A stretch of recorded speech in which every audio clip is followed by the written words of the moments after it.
नमस्कार। काम का तनाव, नौकरी का दबाव और एक बेचैनी जो कभी जाती नहीं, ये कुछ ऐसी फीलिंग्स हैं जो हम में से ज्यादातर लोग रोज महसूस करते हैं, पर शायद ही कभी इसके बारे में खुलकर बात करते हैं। ऐसा लगने लगता है जैसे जिंदगी बस काम और जिम्मेदारियों में ही सिमट कर रह गई है। तो सवाल ये उठता है कि क्या सुकून, क्या शांति सिर्फ तभी मिलेगी जब सारा काम खत्म हो जाएगा? इसका जवाब है नहीं, बिल्कुल नहीं। असली शांति तो काम के बीच में भी मिल सकती है, और आज हम यही समझने की कोशिश करेंगे। ये एक बहुत ही कॉमन फीलिंग है ना? जब लगता है कि जिंदगी बस काम के इर्द गिर्द ही सिमट कर रह गई है। सुबह से शाम तक बस डेडलाइंस, टारगेट्स और जिम्मेदारियां ही दिमाग में घूमती रहती हैं। पर हम अक्सर स्ट्रेस को, तनाव को एक विलन की तरह देखते हैं। लेकिन क्या हो अगर ये कोई दुश्मन ना हो? क्या हो अगर ये हमारे मन की तरफ से एक बहुत जरूरी इशारा हो, एक सिग्नल कि अब कुछ बदलने का वक्त आ गया है? जरा सोचकर देखिए, इस तनाव को एक अंदरूनी आवाज की तरह, जो बहुत धीरे से कह रही है, एक पल रुको, मुझे थोड़ी देखभाल चाहिए। प्रॉब्लम तब शुरू होती है जब हम इस आवाज को इग्नोर कर देते हैं। हमें लगता है कि रुकने का मतलब है पीछे रह जाना, और हम बस भागते रहते हैं। तो सबसे जरूरी बात जो हमें समझनी है वो ये है, तनाव कमजोरी की निशानी नहीं है, बिल्कुल नहीं। ये बस एक इशारा है कि आपका मन थक गया है, उसे अटेंशन चाहिए। और सच तो ये है कि जब मन ही थका हुआ हो तो आगे बढ़ना लगभग नामुमकिन हो जाता है ना? तो फिर इसका हल क्या है? इसका सल्यूशन है काम को देखने का अपना नजरिया बदलना। आइए देखते हैं कि ये कैसे किया जा सकता है। देखिए, यहाँ दो तरह के नजरिए हो सकते हैं। एक तरफ हम काम को एक सजा, एक बोझ की तरह देख सकते हैं जो हमें हर रोज उठाना पड़ता है, और दूसरी तरफ हम इसे अपने विकास का, अपनी ग्रोथ का एक जरिया मान सकते हैं। ये समझ सकते हैं कि ये जीवन का सिर्फ एक हिस्सा है, पूरा जीवन नहीं।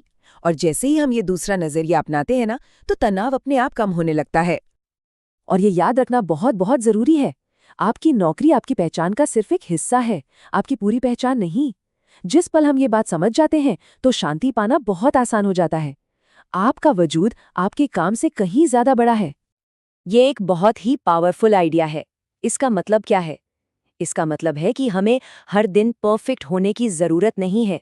हमें बस पूरी ईमानदारी से अपनी कोशिश करनी है, और फिर नतीजों को लेट गो करना है। जब हम हर चीज को कंट्रोल करने की ये कोशिश छोड़ देते हैं तो मन को सच्ची शांति मिलती है। ठीक है, तो थ्योरी तो समझ आ गई। अब बात करते हैं कुछ सिंपल और प्रैक्टिकल तरीकों की, जिनकी मदद से हम अपने बिजी से बिजी दिन में भी शांति के कुछ पल ढूंढ सकते हैं। ये 3 बहुत ही आसान से कदम हैं। पहला, रोज सिर्फ 5 मिनट का ब्रेक लेना। दूसरा, अपनी सीमाएं तय करना। और तीसरा, खुद के प्रति थोड़ा दयालु होना। और याद रखिए, ये सब कमजोरी नहीं है, बल्कि ये सेल्फ रिस्पेक्ट है, खुद की देखभाल का एक बहुत जरूरी हिस्सा है। तो पहले कदम में क्या करना है? बस 5 मिनट के लिए अपना फोन बंद करें, आंखें बंद करें और धीरे धीरे गहरी सांसें लें। खुद को याद दिलाएं कि आप सक्षम हैं, आप काफी हैं। दूसरे कदम में नहीं कहना सीखें, अपने निजी समय को बचाने के लिए, ये बहुत जरूरी है। और तीसरे में, अगर कोई गलती हो जाए तो खुद को माफ करें, उसे एक लर्निंग की तरह देखें, एक बोझ की तरह नहीं। हम अक्सर खुशी को बाहर की चीजों में ढूंढते हैं, प्रमोशन में, सैलरी में, पर असली सुकून, असली खुशी तो अंदर से ही मिलती है। चले इस पर थोड़ी और बात करते हैं। देखिए, सच्ची और जो टिकने वाली खुशी होती है ना, वो किसी प्रमोशन या बढ़ी हुई सैलरी से नहीं मिलती, वो तो टेम्पररी होती है। असली खुशी तब मिलती है जब आपका मन और आपका काम एक ही दिशा में हो, एक अलाइनमेंट में हो। जब आप पूरे ईमानदारी से अपना काम करते हैं, लोगों के साथ दयालुता से पेश आते हैं और हर दिन के लिए शुक्रगुजार होते हैं, तब शांति खुद चलकर आपके पास आती है। और अब इस पूरी बातचीत का सबसे आखिरी और सबसे जरूरी हिस्सा, हमारी अपनी सबसे बड़ी ताकत।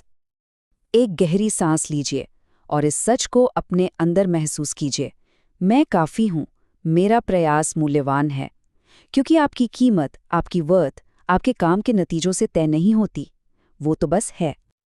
तो आखिर में सबसे जरूरी बात यह है, आपकी मानसिक शांति, आपका मेंटल पीस। ये आपका अपना डोमेन है। कोई भी बाहरी चीज, चाहे वो नौकरी हो, कोई असफलता हो या कितना भी तनाव हो, इसे तब तक आपसे नहीं छीन सकती जब तक आप खुद इसे ऐसा करने की इजाजत ना दे। इसलिए अपनी शांति की रक्षा कीजिए, उसे अपनी प्रायोरिटी बनाइए, क्योंकि अंत में यही आपकी सबसे बड़ी ताकत है।